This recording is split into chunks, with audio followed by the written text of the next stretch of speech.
Hi అండి, అందరికీ నమస్తే. మిస్టర్ రాక్షసుడు పార్ట్ 11. వామో, ఆ ఇల్లు చూసావా ఎంత దూరం ఉందో? ఇప్పుడు మనం నడిచి వెళ్ళాలి అంటే కనీసం 15 నిమిషాలైనా పడుతుంది అని అనుకుని వెళ్ళడానికి స్కూటీ పార్క్ చేస్తూ ఉంటారు. ఇక గేద కాల్ చేయటంతో ఇంటికి బయలుదేరిన సిద్ధార్థ్ గారి కారు వచ్చి వాళ్ళ ముందు ఆగగానే అందులో నుండి సిద్ధార్థ్ గారు బయటకు వచ్చి, బంగారు, లోపలికి వెళ్లకుండా ఇక్కడ ఆగారేంటి? అదే అభి, స్కూటీ పార్క్ చేసి వద్దామని ఆగం అని గీత అనగానే సిద్ధార్థ్ గారు సీరియస్ గా, అలా అని ఎవరు చెప్పారు అని అనగానే వాచ్మెన్ సిద్ధార్థ్ గారు కారు ఆగగానే దగ్గరికి వచ్చి నిలబడడంతో సిద్ధార్థ్ గారు అన్న మాటలు విన్న వాచ్మెన్ భయపడుతూ, సరే సరే, నేను అలా చెప్పాను. అవుటర్ వెహికల్స్ బంగ్లాలోకి ఎలా లేదుగా. సరే, అందుకే అలా చెప్పాట్లే. సిద్ధార్థ గారు సీరియస్ గా చూస్తూ, వీళ్ళిప్పుడు అవుటర్స్ కాదు, ఇక నుంచి ఇక్కడే ఉంటారు అని చెప్పడంతో వాచ్మెన్ భయంగా, ఓకే సార్, ఇంకెప్పుడు ఇలా జరగకుండా చూసుకుంటాను అని అనడంతో సిద్ధార్థ్ గారు నార్మల్ గా గీత వాళ్ళ వైపు తిరిగి, సరే పద బంగారం, వెళ్దాం అని అనగానే గీత మేఘన తమ స్కూటీపై లోపలికి వచ్చేసరికి సిద్ధార్థ గారు కారులో వచ్చి, పదండి బంగారు, ముందు ఇంట్లోకి వెళ్దాం. వద్దబి, ముందు ఓనర్స్ ని పిలువు, ముందు ఇంట్లో వాళ్ళని కూడా చూడు బంగారు, అప్పుడు మాట్లాడుకుందాం అని అనగానే గీత సరే అని అనడంతో ఇంట్లోకి వస్తారు. అందరికీ సిద్ధార్థ గారు ముందుగానే గీత వాళ్ళు వస్తున్నారు అని చెప్పడంతో అందరూ హాల్లోనే ఉంటారు. అక్కడ ఉన్న అందరినీ చూసి గీత షాక్ అవుతూ, బామ, తాతయ్య, ఆంటీ అంటూ వాళ్ళ దగ్గరికి వెళ్ళి, ఎలా ఉన్నారు అందరూ అని అడుగుతూ, ఈ ఇంటి ఓనర్ మీకు కూడా తెలుసా అని అడగడంతో గీత మాటలు వింటున్న అందరూ ఒక్కసారిగా నవ్వుతారు, ఒక్క మేఘన తప్ప. గీత మేఘన అయోమయంగా చూస్తూ ఉండడంతో బామ గీత తలపై చెయ్యి వేసి, నీకింకా అర్థం కాలేదా చిట్టి తల్లి, ఇది మన ఇల్లే అని అనడంతో గీత ఆశ్చర్యంగా సిద్ధార్థ గారు వంక చూడడంతో సిద్ధార్థ గారు నవ్వుతూ, నన్ను మారుస్తాను అన్నావుగా బంగారు, అందుకే అదేదో ఇక్కడే ఉండి మార్చు. లేదబి, లేదు, నేను ఇక్కడ ఈ ఇంట్లో ఉండలేను.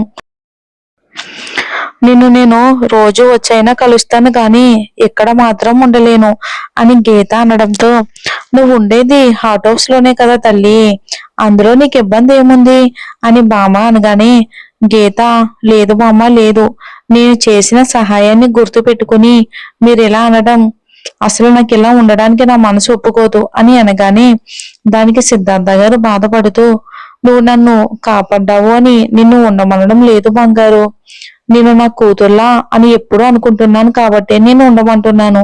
నాకు ఇప్పుడు అర్థమైంది బంగారు, నేను నిన్ను కూతుర్లా అనుకుంటున్నాను కానీ నువ్వు నన్ను నీ తండ్రిలా అనుకోవటం లేదు అని అంటారు. లేదవి, లేదు, నువ్వు అలా అనుకోవద్దు.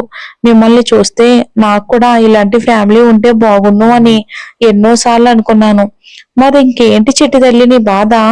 నువ్వు ఇక్కడ ఉంటే మేమందరం సంతోషంగా ఉంటాము అని లలిత గారు అనడంతో ఇంకా గీత వాళ్ళతో అంతలా అడిగించుకోవడం అసలు ఇష్టం లేక ఒక్క కండిషన్ తో తప్పగా ఉండడానికి ఒప్పుకుంటుంది.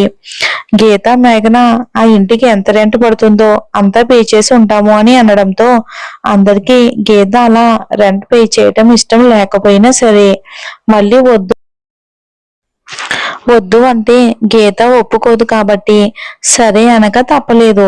సిద్ధార్థ గారు గీతతో, పద బంగారు, హౌట్ హౌస్ చూసి హాస్టల్కి వెళ్ళి మీ లగేజ్ తీసుకుని వద్దామని చెప్పి హౌట్ హౌస్ కి తీసుకుని వెళ్తారు.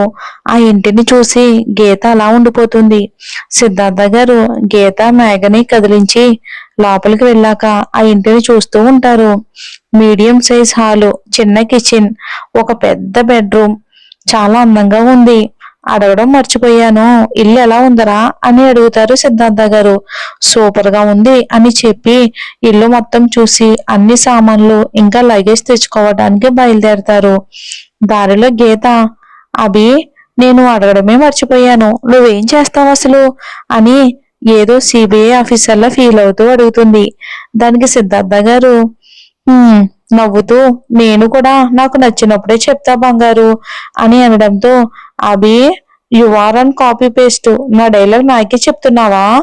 బంగారు, నన్ను మారుస్తా అన్నావు కదా, అందుకే నేను కూడా నీలా మారిపోతున్నా అంతలో హాస్టల్ రావటంతో ఇద్దరు వికెట్ చేసి సీత, రామ్, పద్మ గారికి చెప్పి ఇక బయలుదేరతారు.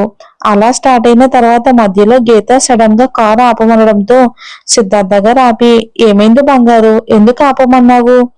అభి, నీకు స్ట్రీట్ ఫుడ్ రుచి చూపిస్తా పద అని మేఘరాని అభిని తీసుకుని పానీపూరి బండి దగ్గరికి తీసుకొచ్చింది.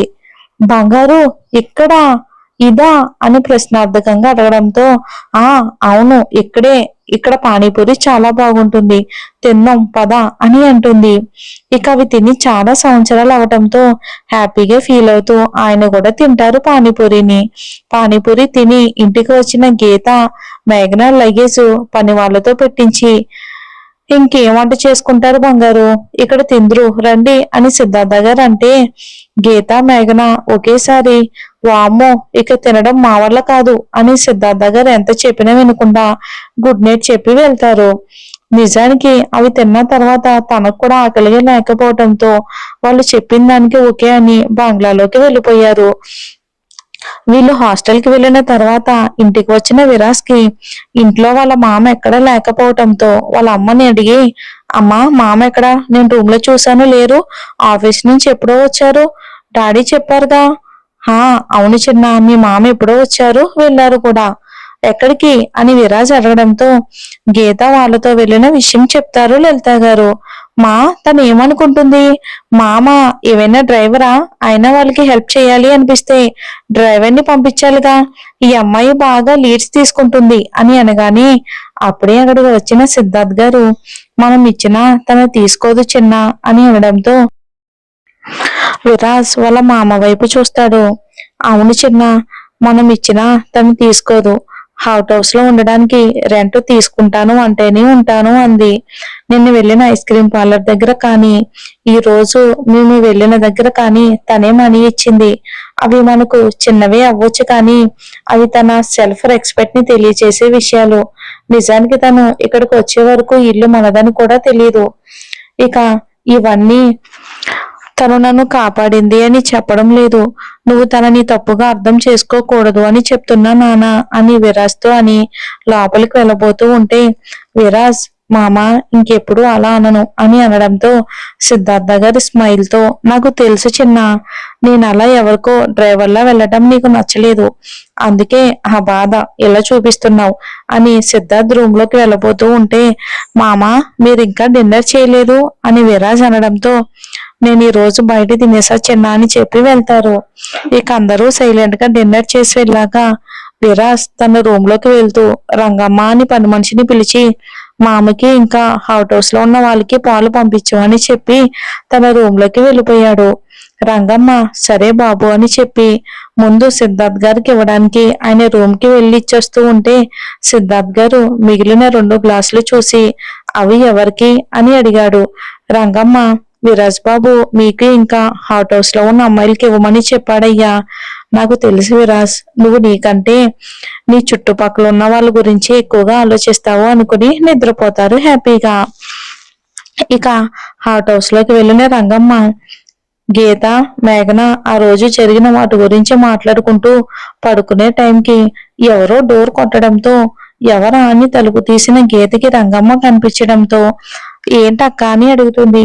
పని వాళ్ళని రిలేషన్ తో పిలుస్తున్న గీతను అభిమానంగా చూస్తూ, చిన్నబాబు మీరు భోజనం చేయలేదని పాలు పంపించారమ్మా.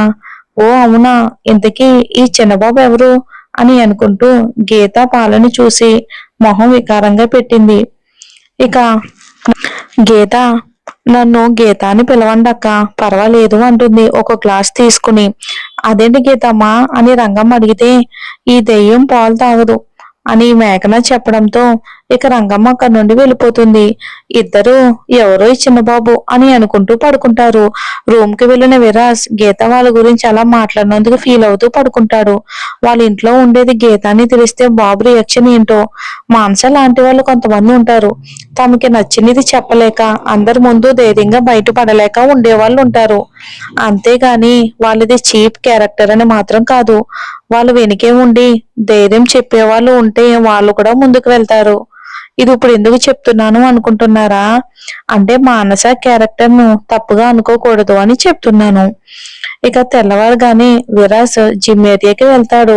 హౌస్ నుండి వచ్చే సౌండ్స్ ఇంట్లో కంటే జిమ్ రూమ్ లోని ఎక్కువగా వినిపిస్తాయి. వర్కౌట్ కంప్లీట్ చేసి తన రూమ్ లోకి వెళ్లే టైంలోని ఒక వాయిస్ విరాస్ కి వినిపిస్తుంది. అది రియల్ వాయిస్ అని తెలుసుకోవడానికి విరాస్ కి చాలా అంటే చాలా టైం పడుతుంది. విరాస్ కి దేవుడు అంటే నమ్మకం లేదు. అలాంటిది ఆ పాట పాడడం అయిపోయే వరకు విని అది హౌస్ నుండి వినబడుతుంది అని అర్థం అవటానికి ఎక్కువ టైం పట్టలేదు. కొంతసేపటికి తేరుకుని తల విదిల్చి లోపలికి వెళ్ళిపోయాడు. గీత మేఘనాకి రామ్ సీత గారు కొత్త ఇంట్లో పాలు పొంగించాలి అని చెప్పడంతో ఇద్దరు పొద్దుటే లేచి పాలు పొంగించారు.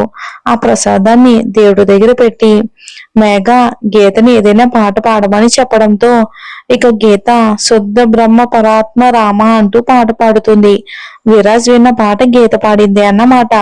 పూజ అయిపోవడంతో ఇద్దరు ఫాస్ట్ గా రెడీ అయ్యారు. మేఘన టిఫిన్ రెడీ చేసింది. ఇంకా టిఫిన్ చేసేసి ప్రసాదం తీసుకుని బంగ్లాలోకి వెళ్తారు. అప్పుడే అందరూ రెడీ అయ్యి టిఫిన్ చేయడానికి కూర్చున్నారు. ఒక్క విరాజ్ తప్ప. ఈ మధ్య విరాజ్ డ్రీమ్ గర్ల్ డ్రీమ్స్ లో లేట్ గా లేస్తున్నాడులే. అందరికీ ప్రసాదం ఇచ్చి గీత ప్రసాదం తీసుకుని సిద్ధార్థ్ గారి దగ్గరికి వెళ్ళింది. అందరూ సిద్ధార్థ్ ప్రసాదం తీసుకుంటాడా లేదా అని చూస్తున్నారు. ఎందుకంటే శశిరేఖ గారు చనిపోయిన తర్వాత గుడికి రావడమే మానేశారు ఆయన. గీతని కలిసినప్పుడు కూడా ఆయన గుడి బయటే ఉంటారు. గీత ప్రసాదం తెచ్చి అభి పట్టు అని అనగానే సిద్ధార్థ్ ఆలోచిస్తూ ఉంటాడు. దాంతో గీత ఆఫీస్కి లేట్ అవుతుంది పట్టు అభి, మా బాస్ అసలే రావణ్ అని అనడంతో ఆ రావణ్ ఎవరో తెలిసిన సిద్ధార్థ్ నవ్వుతూ తీసుకుని తింటారు. గీత ఎంత హడావిడిగా వచ్చిందో అంతే హడావిడిగా వెళ్ళిపోతుంది. అందరూ గీత హడావిడి తలుచుకుని నవ్వుతూ ఉంటే అప్పుడే వచ్చిన విరాజ్ అందరినీ చూస్తూ ఏమైంది అని అడగడంతో అందరూ గీత చేసిన హడావిడి తను మాట్లాడిన మాటలు చెప్తూ టిఫిన్ కంప్లీట్ చేసి ఎవరు వర్క్ వాళ్ళు వెళ్ళిపోయారు. కారులో వెళ్తున్న విరాజ్ ఎవరి అమ్మాయి అందరూ తనతో అంతలో ఎందుకు కనెక్ట్ అవుతున్నారు అని అనుకుంటాడు. అసలు ఫస్ట్ కనెక్ట్ అయ్యింది నువ్వే బాబు. ఆఫీస్ కి వెళ్ళిన గీత మేఘన అందరితో కలిసి వర్క్ చేస్తూ ఉంటారు. విరాజ్ సైలెంట్ గా గీతని చూస్తూ వెళ్ళిపోయాడు. లంచ్ టైం అయిన తర్వాత అందరూ సరదాగా మాట్లాడుతూ ఉంటే స్వీటీ ఏదో జోక్ చెప్పడంతో గీత నవ్వుతూ వస్తుంది. అప్పుడు ఏదో పని మీద బయటకు వచ్చిన విరాజ్ అది చూసి అలానే నవ్వుతూ వస్తున్న గీత తన ఎదురుగా 2 కార్లు ఉండడంతో ఎవరా అని చూస్తే విరాజ్. ఇంకేముంది, పాప సౌండ్ బాక్స్ దెబ్బకి మ్యూట్ అయిపోయింది. విరాజ్ ని చూసి ఆటోమేటిక్ గా తల దించేసింది. గీత నవ్వడం ఆపి తల దించగానే Viraj same serious looks maintain చేస్తూ వెళ్ళిపోయాడు. విరాజ్ ని చూసిన అందరూ సైలెంట్ అయ్యి వర్క్ చేస్తున్నారు. కొంచెం సేపు వర్క్ చేసిన తర్వాత ఈవినింగ్ టీ బ్రేక్ అవడంతో గీత వాచ్ చూసుకుంటుంది. మేఘనాకి వాష్రూమ్ కి వెళ్తున్నానని చెప్పి తర్వాత జాయిన్ అవుతానని చెప్పి గీత మానస వాళ్ళు వర్క్ చేసే ఏరియాకి వెళ్తుంది. అక్కడ మానస వాళ్ళ ఏరియాలో అందరూ వెళ్ళిపోవటంతో ఇక అలా కూర్చుంటుంది. ఆల్ ఇట్ ఓకే అని. ఇక వాడికి ఒక పేరు పెడదాం, కునాల్. కునాల్ మానస ఇంకా తన క్యాబిన్ దగ్గర ఉండటంతో తన దగ్గరికి వెళ్ళి ఏంటి మానస ఏం ఆలోచించావు? డీలా నో డీలా? చూడండి, మీరు చెప్పిన దానికి నేను ఎప్పటికీ ఒప్పుకోను. నువ్వు ఒప్పుకోకపోతే నువ్వు ఎప్పుడు నా టార్చర్ అనుభవించాలి. ఇదంతా నీకు అవసరమా? నేను అడిగింది జస్ట్ ఒక రోజు. అలా కళ్ళు మూసుకుంటే ఎలా అయిపోతుంది? పిచ్చి పిచ్చిగా మాట్లాడకండి. నేను ఎలాగైనా విరాజ్ సార్తో మీరు ఈ విధంగా నాతో ప్రవర్తిస్తున్నారని చెప్తాను. విరాజ్ సార్ కోపం గురించి నాకంటే మీకే బాగా తెలుసు కదా అని మానస అనడంతో నిజమే, విరాజ్ సార్ కోపం నాకు తెలుసు, కానీ విరాజ్ సార్కి నేను ఏమని చెప్తాను? నీకు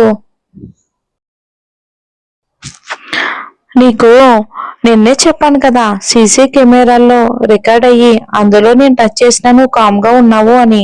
నేను అది యూజ్ చేసుకుని నువ్వు నన్ను నీ వర్క్ తగ్గించమని అడిగావని, నాకు అలా చేయటం ఇష్టం లేదు అని చెప్పడంతో నువ్వు ఇలా నన్ను అన్పాపులర్ చేస్తున్నావని చెప్తాను. విరాజ్ సార్ నన్ను నమ్మడం నమ్మకపోవడం తర్వాత విషయం. మనం మాట్లాడిన విషయాలు స్టాఫ్ లోకి వచ్చి వర్క్ డిస్టర్బ్ అవుతుంది అని విరాజ్ సార్ మన మీద ఏ యాక్షన్ అయినా తీసుకోవచ్చు. విరాజ్ సార్ కోపం గురించి తెలిసిన నీకు ఆయన వర్క్ విషయంలో ఎంత పర్టికులర్ గా ఉంటారో కూడా నీకు తెలిసే ఉంటుంది కదా. అందుకే ఇవన్నీ వదిలేసి నాతో ఒక రాత్రి ఉండు చాలు అని మానస చెయ్యి గట్టిగా పట్టుకోవడంతో అంతలో గీత మొబైల్ చేతిలో పట్టుకుని వచ్చి కొనాలు పట్టుకున్న చేతిని విడిపించి లాగి చెంప మీద ఒకటి పీగుతుంది. ఏంట్రా ఒక్కరోజు వచ్చి నీతో గడపాలా? నీ అక్కో చెల్లో ఉంటారు కదా, వాళ్ళను కూడా ఇలాగే ఎవరైనా అడిగితే వెళ్ళండి వెళ్ళండి అమ్మా అని పంపిస్తావా అని గీత అనగానే, ఏయ్ ఎంత ధైర్యమే నీకు, నన్నే కొట్టి అలా మాట్లాడతావా? మీ ఇద్దరి పని చెప్తానని కొనాలంటాడు. రేయ్ మా ఇద్దరి పని తర్వాత చెప్పొచ్చు, ఒకసారి ఈ వీడియో చూడు అని వీడియో ఆన్ చేస్తుంది గీత. చూద్దాం మరి ఏ యాక్షన్ ఉంటుందో.